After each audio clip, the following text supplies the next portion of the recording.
جو پیسیمسٹ ہوتے ہیں قطع کلامی معذرت، وہ کہتے ہیں اتنے شہداء کا خون بہہ رہا ہے تو غیبی مدد کیوں کر نہیں آ رہی؟ جو آدمی قرآن اور حدیث کو پڑھ چکا ہے، تفسیر پڑھ چکا ہے، وہ کہیں گا یہ اللہ سبحانہ و تعالیٰ کا حکمہ ہے۔ اللہ تعالیٰ فرماتے ہیں سورہ عمران سورہ نمبر 3 آیت نمبر 54 میں مکر اللہ واللہ خیر الماکرین، they plan and plotted Allah to plan, Allah is the best of plan. تو 15 پوائنٹس کے بعد جیسا ہم نے کیا تھا لاسٹ ٹائم ڈسکس کہ لوگ جب کہتے ہیں کہ اللہ تعالیٰ چاہے تو کر سکتا ہے، بالکل کر سکتا ہے، تو اللہ نے کیوں نہیں کیا؟ ایک سوال جو لوگ مان لو اللہ کل ہو سکتا ہے کہ 7 اکتوبر کو اٹیک کیے پچھلے سال، ایک سال پہلے، ابھی 7 اکتوبر تو آئی نہیں، لاسٹ ایئر کیے، اس کے بعد اسرائیل نے اٹیک کیے، ہو سکتا ہے ایک ہفتے بعد اللہ چاہتا تھا تو ایک دن میں، ایک دن کیا ایک گھنٹے، ایک گھنٹہ کیا ایک منٹ میں، ممکن ہے کیا نہیں اللہ کے لیے؟ بالکل جی، کہ اسرائیل کو شکست ہوتی تھی، ہو سکتا ہے، کیوں نہیں کیا؟ ہم سوچتے ہمارے دماغ سے یہ بیسٹ ہوتا تھا۔ آج آپ مجھ سے پوچھیں مولانا ابھی جو وہ بیسٹ ہوا، مان لو اگر ایک دن میں اللہ تعالیٰ فلسطین کو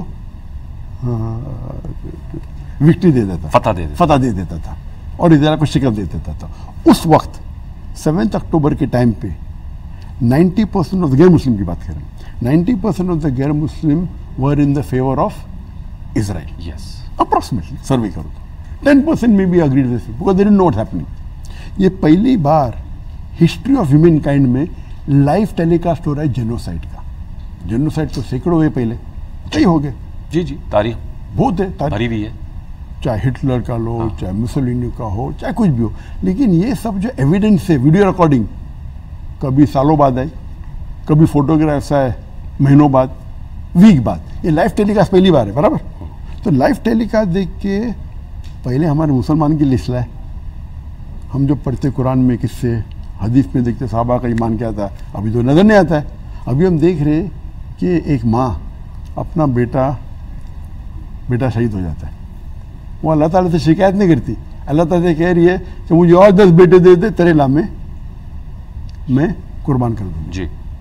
دیر از کمپٹیشن، وہ بچہ بول رہا ہے اپنے والد سے جو انجرڈ ہے، اس کا پاؤں کٹ گیا ہے، ابا رو مت، اللہ ہمارے ساتھ ہے۔ تو ہمیں لگتا ہے کیا ایمان ہے ان کے پاس؟ غیر مسلمان دیکھ رہے یہ کیسا مذہب ہے، یہ کیسا دین ہے، یہ کون اللہ ہے؟ اتنے مشکلات کے بعد، خود کے بچے مرنے کے بعد اللہ سے شکایت کرنے کے بدلے کہہ رہے الحمدللہ، پریز بی ٹو اللہ، اللہ کی تعریف ہو، یہ کیسا مذہب ہے؟ اس کے وجہ سے لاکھوں غیر مسلمان مسلم بنے، اس وجہ سے منیمم اونلی بیکاز آف غازہ، لاکھوں ایک سال میں، لاکھوں۔ ایک یورپ کا ہیڈ بولتا ہے کیا اونلی ان یورپ 40,000 اس ٹائم، 3 مہینے میں، ابھی تو ایک سال ہو گیا، جی تو لاکھوں تو سیفلی بول سکتے ہیں۔ اس کے بعد آج کی تاریخ میں جتنے مسلمان ملک کو چھوڑو، مسلمان ملک میں مسلم زیادہ، تو نان مسلم ملک میں پروٹیسٹ ہو رہے ہیں، چاہے امریکہ ہو چاہے یورپین کنٹری ہو، وہ پروٹیسٹ میں کون زیادہ ہے، مسلمان ہے غیر مسلم؟ غیر مسلم۔ پبلک اوپینین بڑے ڈیولپ ہوئے ہیں وہاں، 10,000 لاکھوں میں، لاکھوں کی تعداد میں۔ آج کے تاریخ میں جب انٹرویو لیتے تو بولتے کہ 80% is in favour of Palestine, some report سے 90% الٹا ہو گیا ان فیور آف پیلسٹائن۔ اور آپ سمجھتے ہیں یہ تو ممکن ہی نہیں ہوتا تھا، جو شہید ہوئے ہیں وہ انہوں نے، یہ جو ایک مہینے میں جو فلسطین لوگ نے دعوت دی وہ ناممکن ہے۔ اسلام قبول کی وہ لوگ کو تو چھوڑو، جو لوگ پروٹیسٹ میں ملینز لوگ آئے، یہ ممکن ہی ہوتا تھا اگر ایک دن میں اللہ تعالیٰ کو شکست دے دیتا تھا اسرائیل کو اور فلسطین کو فتح دیتا تھا، یہ ہوتا ہی نہیں تھا۔ تو یہ ہمارے دماغ سے ہم کہہ رہے ہیں، ہم جانتے ہیں اللہ جانتا ہے، اسی لیے قرآن کی ایک آیت ہے کہ آپ اس چیز کو چاہیں گے جو آپ کے لیے بہتر نہیں ہے اور وہ چیز سے نفرت کریں جو آپ کے لیے بہتر ہے۔ آپ نہیں جانتے، اللہ جانتا ہے۔ تو ہم جو سوچ رہے، ایک مومن کبھی بولے گا نا اللہ غلط ہے، ہم کو اس کا راز پتہ نہیں بول سکتے آپ ابھی، لیکن راز معلوم پڑ رہا ہے۔ تو جو مومن جو ہے یہ راز مجھے پتہ نہیں کیوں ایسا اللہ کر رہا ہے، یا اس میں کیا ہڈن راز ہے، ہم کو کل پتہ چلے گا یا پرسوں پتہ چلے گا، آج تو پتہ چل گیا ہمیں۔ تو میرے نزدیک جو یہ دعوتی کام یہ غزہ کے لوگ نے کی، اور ہم اس دنیا میں کیوں ہیں؟ امتحان کے لیے، ہمارے لیے بھی امتحان، ہم کیا کر رہے ہیں؟ تو اللہ تعالیٰ امتحان لے رہا ہے غزہ کے لوگ سے، مسلمان سے لے رہا ہے، غیر مسلم سے لے رہا ہے۔ اور غیر مسلم سے پوچھ رہا ہے آپ جب ہیومن رائٹس کی بات کریں آپ نے کیا کیا ادھر؟ تو فلسطین لوگ تو 90% سے زیادہ ایک دم فل مارکس سے، جو لوگ شہید ہیں لوگ تو جنت میں، تو میں دعا کرتا ہوں ہر روز. میں تہجد میں دعا کرتا ہوں یا اللہ مجھے شہید بنا. ان کی دعا قبول ہو رہے تو میں تو ان سے کاش میں ادھر ہوتا. جی خوش آمدید دوستو، امید کرتا ہوں ویڈیو آپ نے پوری دیکھی ہوگی اور آپ کو پسند بھی آئی ہوگی. رسول اللہ صلی اللہ علیہ وسلم کی امتی اور رسول اللہ صلی اللہ علیہ وسلم کی امت میں پیدا ہونے والے لوگ اس دنیا کے سب سے خوش نصیب لوگ ہیں. رسول اللہ صلی اللہ علیہ وسلم نے ہماری امت کو، اپنی امت کو زندگی کے ہر شعبے میں، ہر ایک شعبے میں اور اسی طرح ہر ایک مرحلے میں تعلیم و تربیت کی. جنگ کے میدان میں کس طرح رہنا ہے اور اسی طرح جنگ میں آپ نے کس طرح اپنے آپ کو کنٹرول کرنا ہے، جہاد کب کرنا ہے، بہت سارے طریقے آپ نے سکھائے. زندگی کے اصول اور زندگی رہنے کے اصول، آخرت کی تیاری، ان سب کا حکم اور ان سب کا طریقہ رسول اللہ صلی اللہ علیہ وسلم نے ہماری امت کو سکھا دیا ہے. اب رہی بات ڈاکٹر ذاکر نائک کی، جیسا کہ آپ جانتے ہیں کہ ڈاکٹر ذاکر نائک پاکستان میں موجود ہے اور ماشاءاللہ پاکستانی بہت خوش ہے اس کے آنے سے. تو ابھی ان سے جو سوال ہوا، جو اینکر نے سوال کیا کہ فلسطین میں بہت سارے مجاہدین شہید ہو رہے ہیں تو اللہ تعالیٰ ان کی مدد کیوں نہیں کر رہے، کیوں نہیں اللہ تعالیٰ ڈائریکٹ ان کو فتح دے دیتے. تو اس کا جواب تھوڑا سا پیچیدہ ہے، لیکن آپ نے بہت غور سے سننا ہے اس بات کو. اگر آپ رسول اللہ صلی اللہ علیہ وسلم اور صحابہ کی زندگی پر نظر ڈالیں تو رسول اللہ صلی اللہ علیہ وسلم نے اپنی زندگی میں بہت زیادہ غزوات میں شریک ہوئے. سب سے پہلے جنگ جو ہوئی اسلام میں وہ غزوہ بدر کی ہوئی. مسلمانوں کی تعداد 313 جبکہ مشرکین مکہ کی تعداد 1000 کے قریب تھی. اب 313 کا مقابلہ 1000 سے چل رہا ہے. مطلب یہ کہ ایک صحابی کے اوپر 2 کافر، یعنی ان کا لشکر ٹرپل گنا اور مسلمانوں کا لشکر صرف 313. تو مسلمانوں کی تعداد 313 اور کفار کی تعداد 1000، پھر بھی اللہ تعالیٰ نے مسلمانوں کو فتح عطا فرمایا. اب یہ سوال میں بھی کر سکتا ہوں کہ جب مسلمانوں کی تعداد 313 تھی تو جنگ کی ضرورت کیا تھی؟ اللہ تعالیٰ مسلمانوں کو فتح دے دیتے، جنگ کی ضرورت کیوں آئی؟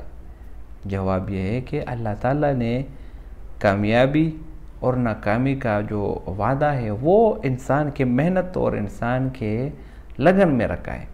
اگر اللہ تعالیٰ چاہتا تو مسلمانوں کو بغیر جنگ کیے فتح دے دیتا، لیکن دنیا دارالاسباب ہے. یہاں پر آپ نے اسباب استعمال کرنا ہے اور پھر اللہ تعالیٰ سے مدد مانگنی ہوگی، تب اللہ تعالیٰ آپ کی مدد کریں گے. یہی سوال ڈاکٹر ذاکر نائک سے بھی ہوا کہ جب اسرائیل میں اتنے سارے فلسطینی شہید ہو رہے، اللہ تعالیٰ مدد کیوں نہیں کر رہے؟ بھائی اللہ تعالیٰ آزما رہا ہے، اللہ تعالیٰ امتحان لے رہا ہے. قرآن میں اللہ تعالیٰ فرماتے ہیں الذی خلق الموت والحیات لیبلوکم ایکم احسن عملا. اللہ تعالیٰ دیکھ رہا ہے کہ کتنے مسلمان وہ اپنے اس مسلمان بھائی کے شہادت کے اوپر غصہ ہے، کتنے بھائی جہاد کے لیے تیار ہے اور کتنے مسلمان منافقین کا کردار ادا کر رہے ہیں اور کتنے مسلمان ڈر رہے ہیں، کیوں جہاد نہیں کر رہے.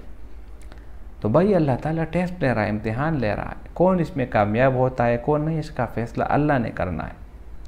باقی اسباب آپ نے استعمال کرنا ہے، اسباب کے بعد اللہ سے دعا کرنی ہے کہ اس میں اللہ تعالیٰ آپ کو کامیابی دے. اسی طرح افغانستان میں آپ دیکھیں، کشمیر میں دیکھیں، ہر جگہ جو ہے نا مسائل ہے، لڑائی ہے، جنگ ہے. تو یہ سب کچھ اللہ تعالیٰ بغیر جنگ کے بھی مسلمانوں کا ساتھ دے سکتا ہے، لیکن یہ دنیا دارالاسباب ہے. یہ دنیا اللہ تعالیٰ ٹیسٹ کے لیے بنایا ہے، ٹیسٹ لے رہا ہے کہ اس دنیا میں کون انسان جو ہے نا وہ اللہ تعالیٰ کی قرآن کے مطابق اور اس کے رسول کے مطابق زندگی گزارتا ہے اور کون اپنی منمانی کرتا ہے، کون اپنی دل کی بات سنتا ہے. تو ڈاکٹر ذاکر نائک نے بھی بہت بہترین طریقے سے سمجھایا کہ اللہ تعالیٰ اگر مثال کے طور پر پہلے ہی دن ایران کو فتح دے بھی دیتے تو پھر اس طرح پتہ کیسا چلتا کہ اس میں مجاہدین کون ہیں اور اس میں سے ڈرنے والے کون ہیں.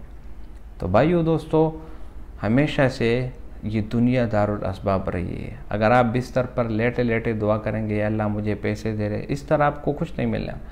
آپ اٹھیں گے، آپ حرکت کریں گے، آپ کچھ کاروبار کریں گے، پھر اللہ سے دعا کریں گے تو اللہ تعالیٰ آپ کی دعا قبول کریں گے اور آپ کو عنایت. اللہ تعالیٰ کے لیے کوئی مشکل نہیں ہے کہ وہ آپ کو بغیر اسباب استعمال کیے کوئی چیز دے دے. لیکن یہ دنیا اصل میں ہے دارالاسباب۔ اسی طرح اگر اللہ تعالیٰ چاہتے تو دنیا کے تمام لوگ ہی مسلمان ہو جاتے، نہ ہی کوئی کافر ہوتا، نہ ہی کوئی عیسائی ہوتا، نہ ہی کوئی یہودی ہوتا، لیکن اللہ تعالیٰ صرف مسلمانوں کا امتحان لے رہے ہیں کہ کون کون اللہ کے اس دین کے اوپر اس پرفتن دور میں بھی کڑا ہے، کون اللہ کے دین کی نشر و اشاعت کرتا ہے، کون نہیں کرتا۔ الذی خلق الموت والحیات لیبلوکم ایکم احسن عملا۔ تو یہی وجہ ہے کہ اللہ تعالیٰ دارالاسباب لوگوں کو دیکھتے ہیں، جو لوگ اسباب استعمال کرتے ہیں تو ان کا کیا نتیجہ نکلتا ہے، ان سب کا فیصلہ اللہ تعالیٰ نے کرنا ہے۔ امید کرتا ہوں ویڈیو آپ کو پسند آئی ہوگی۔ اگر ویڈیو آپ کو پسند آئے تو اس چینل کو سبسکرائب کریں۔ بہت شکریہ۔